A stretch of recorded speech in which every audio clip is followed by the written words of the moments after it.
Good morning, students. So we shall go to the continuation of the Postmaster, the lesson, and I will begin from where I stopped yesterday. So as I was telling you, the girl, little Ratan, the orphan, started helping the postmaster in the odd jobs. That is, she used to light the fire for him, cook for him, clean the house for him, and in this way the days passed and their relationship developed just as a little girl who was helping him out with the household work. And then in the evening time, when it used to be dark outside, Ratan would enter when the postmaster called her and light a lamp, and should also light his pipe to smoke. At last, Ratan would enter with puffed out cheeks. What is puffed out cheeks? When you blow on the fire, your cheeks expand. You do foo, isn't it? So that is puffed out cheeks, vigorously blowing into a flame a live coal to light the tobacco. Tobacco is the pipe, the cigarette that he wanted. So she used to blow on the coals. Kenda. She used to blow on the coals and he used to light his pipe. This would give the postmaster an opportunity of conversing, talking to Ratan. He would use this time when she was lighting his lamp, blowing the coal to make a fire, to talk to her. And he would ask her, "Well, Ratan," perhaps he would begin, "do you remember anything of your mother? Do you remember your mother?" He used to ask her. That was a fertile subject. Whenever the postmaster asked Ratan about her mother, she had so many things to narrate about her mother. Ratan partly remembered and partly did not.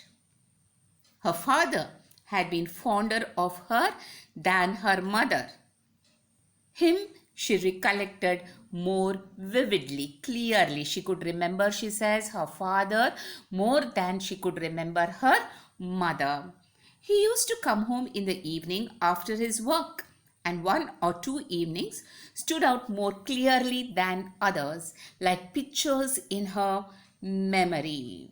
So her father used to come back in the evening after finishing his work, and she could remember her father returning home in the evening. He used to come home in the evening after his work, and one or two evenings stood out more clearly than others, like pictures in her memory. Ratan would sit on the floor near the postmaster's feet as memories crowded in upon her, as she remembered those good old days with her parents. She used to sit at the feet of the schoolmaster and remember what happened to her many years ago, her happy childhood. She called to mind is to remember, a little brother that she had, and how on some bygone, past, cloudy day, she had played at fishing with him on the edge of the pond with a twig for a make-believe fishing rod. So she remembers playing with her little brother near the pond. Such little incidents would drive out greater events from her mind. Thus, as they talked it would often get very late, and the postmaster would feel too lazy to do any cooking at all. So just time flew away. As the school postmaster sat and listened to Ratan's story, maybe he remembered his own sweet home, and just time flew away, and both of them had forgotten to cook or to prepare something for the evening, for their supper or dinner.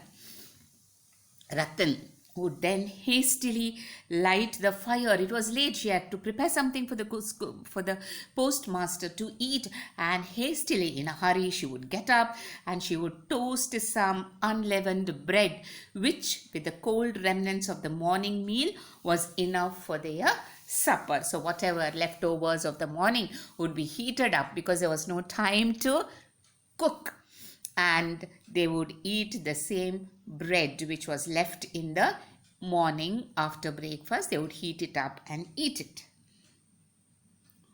On some evenings, seated at his desk in the corner of the big empty shed, the postmaster too would call up memories of his home. Again, calling up memories, remembering. Some evenings, he would remember some things about his home. What would he remember? He would remember his mother, his sister, and of those for whom, in his exile, his heart was sad. In his exile. So this place of work was like a prison for him, like a jail for him. He had to leave his home. There was no company. He was lonely. He was sad. And these things, these memories would make him feel even more sad. Memories which were always haunting him, but which he could not talk about with the men of the factory, though he found himself naturally recalling them aloud in the presence of the simple little girl. He could not share his feelings, his past memories with the workers in the factory. He had no one. He could not relate to anyone around in this village of Ullapur. He had no friends, but somehow he could talk to this girl. He could talk to her about his childhood. He could talk to her about his mother and sister. And so it came about that the girl would allude to his people as mother. Allude is refer, brother and sister. So she started, though she had not seen the poet's, the postmaster's brother or mother or sister or relatives, the picture that the postmaster painted to her about his family made her one with his family, at least in her imagination, and she began to refer, allude to his mother as mother, sister as sister, and brother, as if she had known them all her life. In fact, she had a complete picture of each one of them painted in her little heart. She had no family, and so the postmaster's family became her family also, in her thought, in her imagination, and in her heart. She began to feel as if she was a member of that family. She began to experience the love of that family. She developed an attachment, an emotional connection to the members of the poet's family, and she felt that his mother was just like her mother and sister, and even his brothers were just like her own brother. One afternoon, during a break in the rains, there was a cold, soft breeze blowing. The smell of the damp grass and leaves in the hot sun felt like the warm breathing of the tired earth on one's body. A persistent bird went on all the afternoon, repeating the burden of its own complaint in nature's audience chamber. So, a little description of the nature one noon. One noon, during a break, it was raining heavily, and then the rain stopped for some time, and a cold, cool nice breeze began to blow, bringing, when the rain stops, you can feel or the smell of the mud. You can feel the smell of the grass. So he could take in the damp smell of the grass and the leaves in the hot sun, and it felt like the warm breathing of the tired earth on one's body. A persistent and irritating bird which kept on singing and singing, persistent, unending bird with its song, went on all the afternoon, repeating the burden of its complaints. The bird also was complaining. Maybe it was tired of the incessant rain. And so it was complaining to whom? It was complaining to nature. Nature was her audience. Nature were her people. And she was standing there on the stage or sitting on the tree and complaining to nature, telling nature about her problems. Next paragraph. The postmaster had nothing to do. The shimmer of the freshly washed leaves and the banked up remnants of the retreating rain clouds were sights to see. And the postmaster was watching them and thinking to himself. It was raining. The rains had just stopped. Everything was cool and getting a little warm outside. And the postmaster did not have anything to do. He was sitting in his room, the shed, and looking at nature. He was looking at the fresh leaves. He was looking at the clouds in the sky which were retreating, which dark clouds which were running away were a sight to see. And the postmaster was watching them and thinking, oh, if only some kindred soul were near, if some kind person was here, if someone who could understand me was near me, just one loving human being whom I could hold near my heart. He was longing for a human being, for someone to hold, someone to talk to, someone to share his feelings. This was exactly, he went on to think, what that bird was trying to say. And it was the same feeling which the murmuring leaves were trying to express. So empathy, nature was trying to empathize with him, he felt. Okay, what is empathy? Having the same kind of feeling as him. He was transferring his feelings to nature. And he thought maybe the bird also was feeling lonely. The leaves were feeling lonely. They were sad. They also wanted companionship. But no one knows or could believe that such an idea might also take possession of an ill-paid village postmaster in the deep, silent midday interval of his work. So, it was afternoon. He had taken a break from his work.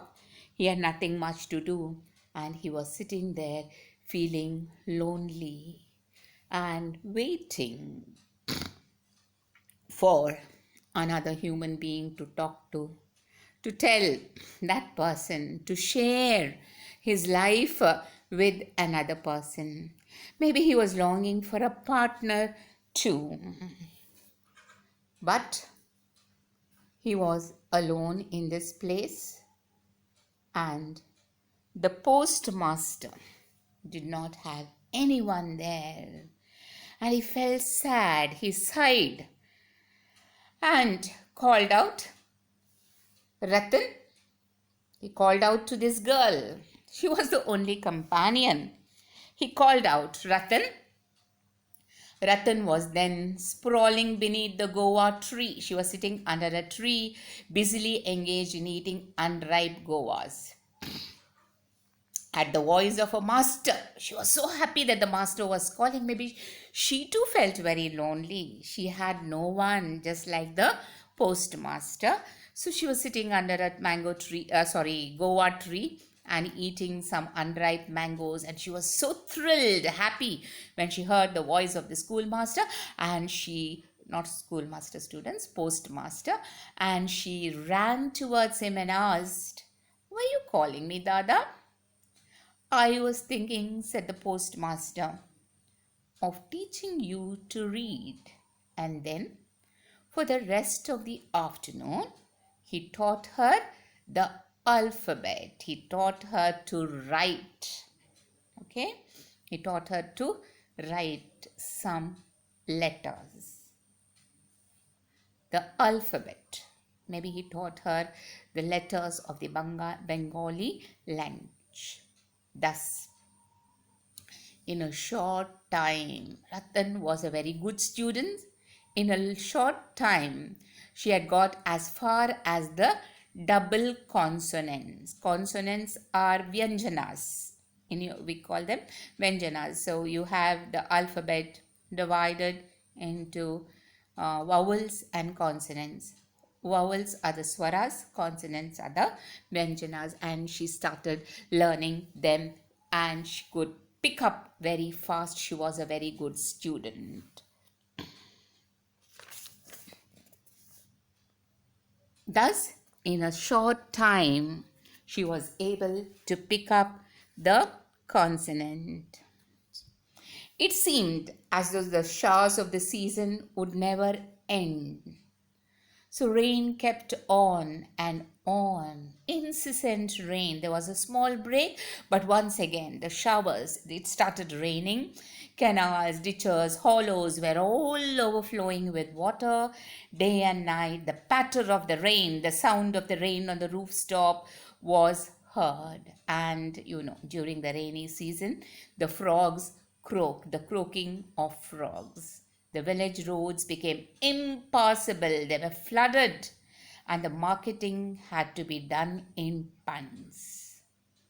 One heavily clouded morning, the postmaster's little pupil had been long waiting outside the door for her call, but not hearing it as usual, she took up a dog-eared book and slowly entered the room. So one day, as days passed with this rain, incessant rain, every day it was raining, the roads were inundated, everything was flooded, and one day the postmaster, Ratan, used to always wait for him to call her in, but this morning he did not call her, and she, like a studious student, was standing there with her books.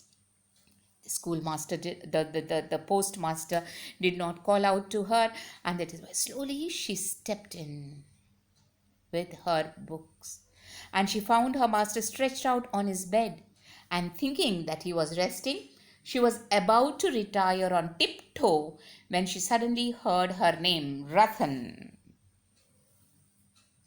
She turned at once and asked, "Are you sleeping, Dada?" The postmaster, in a plaintive, soft, tired voice, said, "I am not well. Feel my head. Is it very hot?" He was running a fever, maybe. And he tells Ratan, "I am sick. I am not keeping well. Just touch my forehead and see if it is hot."